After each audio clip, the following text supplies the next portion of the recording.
প্রতিনিধি প্রসেনজিৎ রয়েছেন। প্রসেনজিৎ, রাত পোহালেই তো রামনবমী, হাওড়া জুড়ে ছবিটা ঠিক কেমন?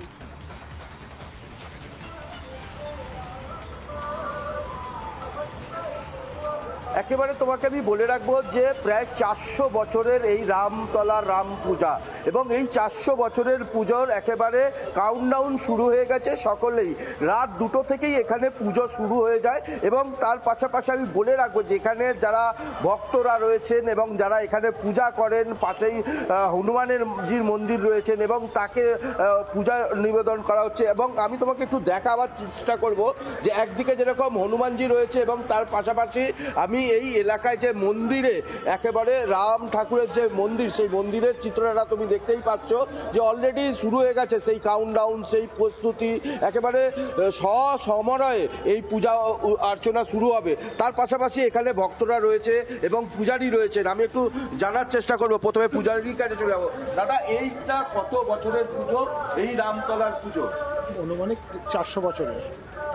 অনুমানিক 400 বছরের।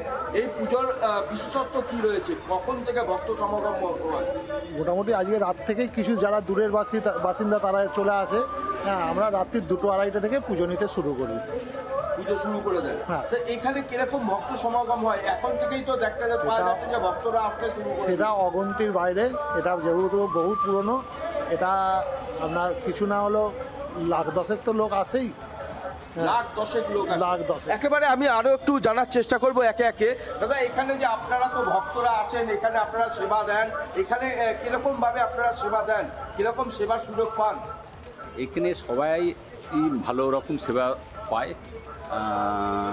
আপনার হচ্ছে আগের দিন রাত্রিবেলার থেকে এইখানে লোক আসে, আর নানান ধরনের মেলাও বসে। রাস্তাঘাটে দেখবেন আপনি মেলা বসে। প্রায় 400 বছরের এইতে পুজো। এইতে এই রামরায়ের তলা, রাম ঠাকুরের নামেই রামরায়ের তলা, বুঝেছেন?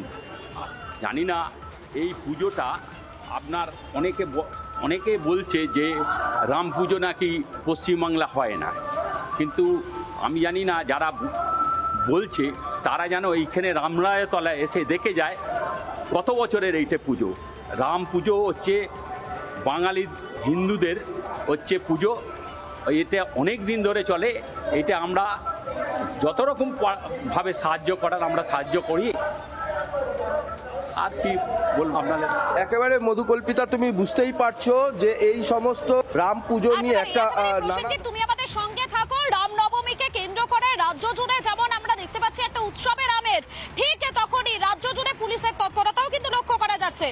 আর এই বিষয় অর্থাৎ রামনবমী নিয়ে রাজ্য বিজেপির সভাপতি তথা কেন্দ্রীয় প্রতিমন্ত্রী সুকান্ত মজুমদার কি বলছেন শোনাবো, এবং এর পাশাপাশি বিজেপি নেতা দিলীপ ঘোষ তিনি কি বলছেন তার কি বক্তব্য শোনাবো আপনাদের। সক্রিয় থাকতেই হবে, তার কারণ পুলিশ চাইছে বিভিন্ন রকমের লুপহোলস বের করে, বিভিন্ন রকমের কায়দা কানুন করে যাতে রামনবমীর মিছিলগুলোকে বন্ধ করা যায়। অলরেডি একটা বন্ধ করতে চেয়েছিল হাওড়ার রঞ্জনী সেনা, তবে কোর্টে গিয়ে ফিরে এসেছে। সেখানে কোর্ট বলে দিয়েছে যে না, বন্ধ করা যাবে না। রাম তো সব জায়গায় আছেন, এতদিন রামের ইচ্ছাই চলছে। এই যে কোর্ট রায় দিচ্ছে এটাও রামের ইচ্ছা, আর তারপরে সরকার চলে যাবে 1 বছর পরে, সেটাও রামের ইচ্ছাই হবে। রাম ছাড়া ভারতবর্ষে কিছু চলবে না। ভারতবর্ষে পরিবর্তন হচ্ছে, রামের নামে কোটি কোটি লোক আসতে না। সরাসরি চলে যাবো, আমাদের প্রতিনিধি পলাশ রয়েছে নদিয়া থেকে। আমি পলাশের কাছে চলে যাবো। পলাশ, রামনবমীকে কেন্দ্র করে নদিয়াতে ঠিক কি ছবি ধরা পড়ছে?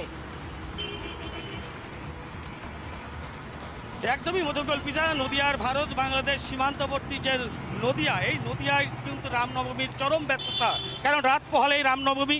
আমি একটুখানি আমার ভিডিও জার্নালিস্ট মলয়কে পেছন দিকটা দেখাতে বলবো যে এখনই কিন্তু এদের ভিতরে সংকীর্তন, নাম গান বা রাম ভক্তি কিন্তু সীতারাম সীতারাম জয় সীতারাম জয় রাম জয়তি রাজকো রাজা রাম। অর্থাৎ তুমি দেখতেই পাচ্ছ কিন্তু একটা রামের যে প্রস্তুতি, বাসন কোসন সব চলে এসেছে, একদম প্রস্তুতি। রঘু রামজির যে মন্দির শান্তিপুরে, দীর্ঘ প্রায় 300 বছরের পুরনো মন্দির, এই মন্দিরে কিন্তু গতকাল গতকাল আমরা যেটা জানতে পেরেছি ভাগবত পাঠের মধ্য দিয়ে অলরেডি এই অনুষ্ঠানের সূচনা হয়ে গেছে। আজকেও বিভিন্ন রকম সারাদিন ধর্মীয় অনুষ্ঠান আছে, প্রচুর লোক এখানে প্রসাদ পেতে আসবে। শুধু এ জেলা না, এ জেলার বাইরেও, কারণ দীর্ঘ প্রায় 300 বছরের অর্থাৎ শ্রী চৈতন্যের কিছুটা পরে এই মন্দিরের উৎপত্তি। এই মন্দিরে অলরেডি আপনারা কতটা প্রস্তুতি নিয়েছেন এই রাম মন্দির কালকের দিনটাকে কেন্দ্র করে?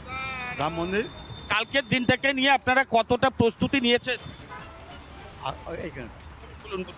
আগামীকাল আমাদের রবিবার ভগবানের পুজো হবে, সকাল থেকে কন্টিনিউ কীর্তন হবে, রামের স্তুতিগান হবে এবং মহাসমারে পুজো উৎসব হবে।